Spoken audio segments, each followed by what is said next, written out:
주장한 자, 보안법 폐지를 주장한 자, 천안함 폭침이 북한 소행이 아니라고 주장한 자, 6.25가 누가 일으켰는지 모르겠다고 주장하는 자, 이런 사람들이 내년에 대거 출마할 겁니다.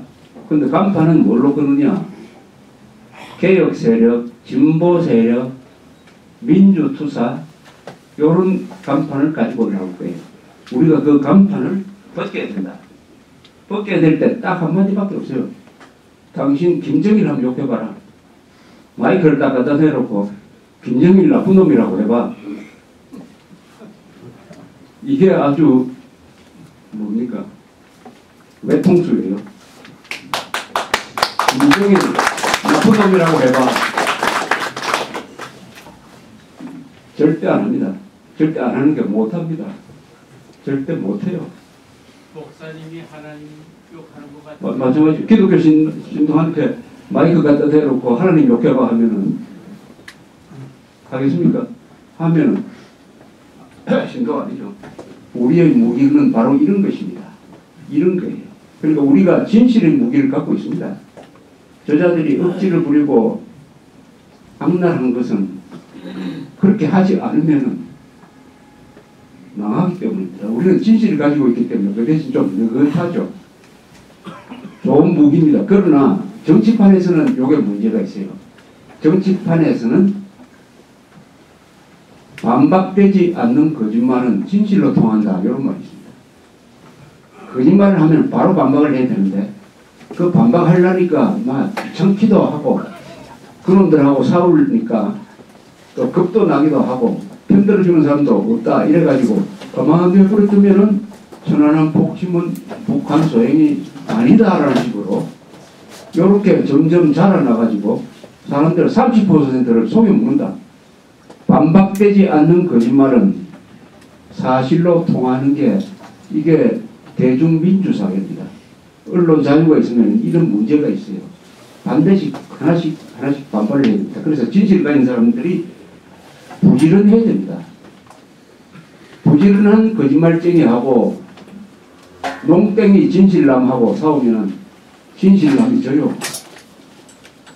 정치에서는 착한 사람이 선거에서 이기지 않습니다.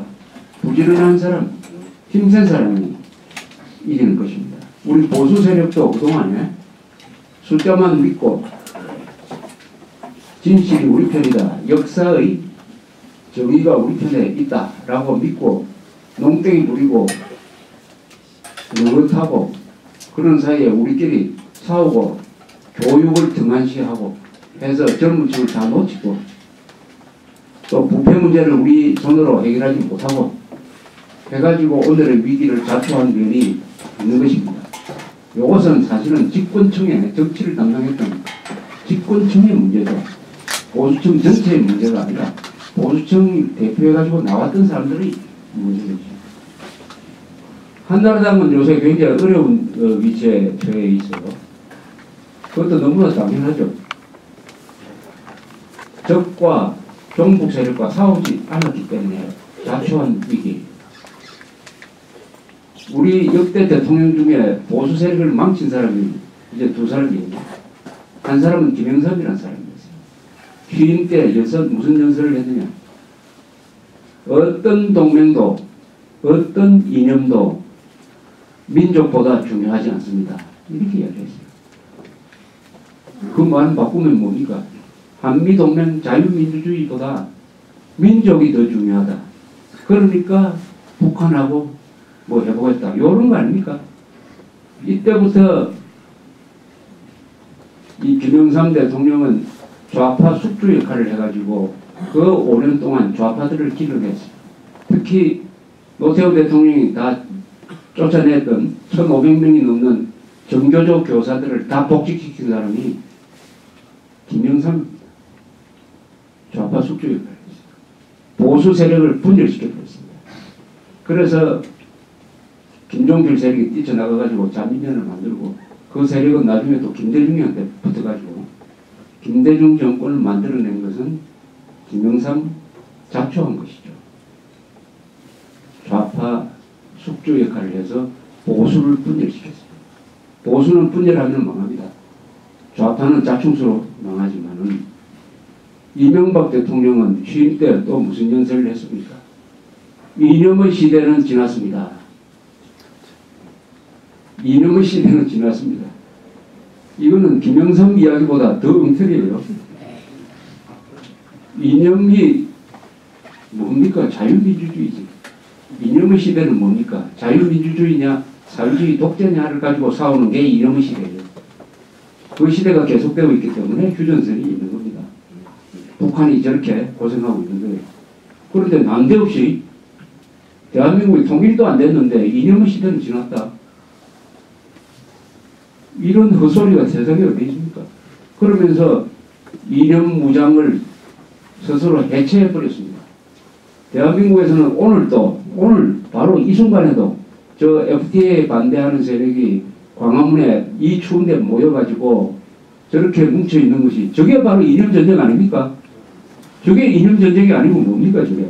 이념전쟁이 코앞에서 이루어지는데 대통령은 청와대에 앉아가지고 이념의 시대는 지났습니다. 이념의 시대를 끝내겠다고 하면 되지만 이념의 시대는 지났다고 하면서 중도라는 간판을 걸고 나와가지고 보수 세력을 멀리하는 정도가 아니라 보수 세력을 미워하고 소외시키고 분열시키고 약화시키는 일에 전력을 다하고 한나라당이 그 노선을 따라가다가 보니까 한국에서는 보수, 대국, 우파를 표방하는 정치 세력이 없어져 버렸다. 없어져 버렸다. 이념이 없어지면 어떻게 되느냐? 사람이 투지가 없어지는 거죠. 반대쪽은 이념으로 똘똘 뭉쳐 있는데 한쪽은 이념을 해체했다. 이념 전쟁에서 이념이란 무기를 버려버렸다. 무장 해제한 사람하고 이념 무장 해제한 사람하고 이념 무장 집단하고 싸우면은 무장 해제한 사람이 지는 거 아닙니까? 그래서 한나라당이 지금까지 계속 후퇴를 거듭해 왔다. 그래서 이제 당 해체 직전까지 갔다. 그런데 아직도 정신을 못 차려요. 왜 여기까지 왔느냐는 몰라요.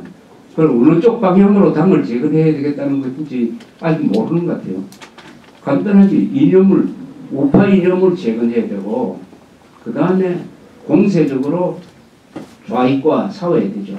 이제는 기득권을 버리고 여당이라는 생각도 버리고 우리가 야당이다 해가지고 한국 사회의 실질적인 기득권 세력인 좌파 종북 세력과 싸우는 식으로 도전자의 입장으로 가야 돼요. 저게 챔피언이 아니네요. 도전자의 입장에 가고 공세적으로 가고 이념 무장을 다시 하고 하는 쪽으로 박근혜 체제가 만들어진다면 희망이 있어요. 그렇게 되면 여러분들이 아마 지원할 것이고 아마 우파가 대동단결할 거라고 생각을 합니다. 그 방향으로 갈지 안 갈지는 앞으로 지켜보면 알 수 있을 것이라고 생각을 합니다. 그러나 일상적으로 이루어지는 정치에 너무 함몰되어 버리면은 자기가 할 일을 잊어버립니다. 한나라당은 그렇게 하더라도 우리 국민들은 국민된 도리로서 할 일이 따로 있는 것입니다. 그것을 우리가 지켜가는 것인데 그것은 아까 말씀드렸던 대로 매일매일 구체적으로 조직적으로 지속적으로 활동하는 뭔가를 손에 가져야 된다. 그것은 너무 크지 않은 것이라야 됩니다. 실천 가능한 거라야 돼요. 그래서 저는 이 기념사업회를 통해서 여러분들의 조직적인 활동이 이루어져야 된다고 생각을 합니다. 오늘 하루 하는 일이 아무것도 아닌 것 같지만은 여러 사람이 하면은 이게 모입니다. 거기에다가 시간이라는 요소가 플러스 되면은 이게 큰 흐름을 만들어요. 큰 흐름을 만들면은 역사가 바뀝니다. 대세라는 게 있어요. 대세를 만들어야 됩니다. 대세가 잘못 가버리면은 그 다음에는 좀처럼 회복하기가 어려운 것입니다. 오늘 이 순간은 대한민국 쪽으로 대세가 흐를 것이냐 아니면 종북 집권 쪽으로 흐를 것이냐를 가르는 아주 분수령적인 그런 지금 시간대에 있다고 생각해요. 앞으로 한 달 사이에, 앞으로 2달 사이에 그런 흐름이 결정될지 모릅니다. 따라서 이 타이밍을 놓치지 않고 바로 이 순간에 내가 할 수 있는 일을 여러분들이 각자 찾아가지고 다음에 이런 모임이 있을 때는 오늘 좀 토요일이니까 아마 이 모임이 항상 토요일에 있는 걸로 알고 있습니다. 주변에 집안에서 많이 데리고 오실 분들이 얼마나 많습니까? 그것이 바로 나라를 살리는 가장 손쉬운 일이면서 가장 중요한 일이라고 생각을 하면서 여러분들이 검토를 빕니다. 감사합니다.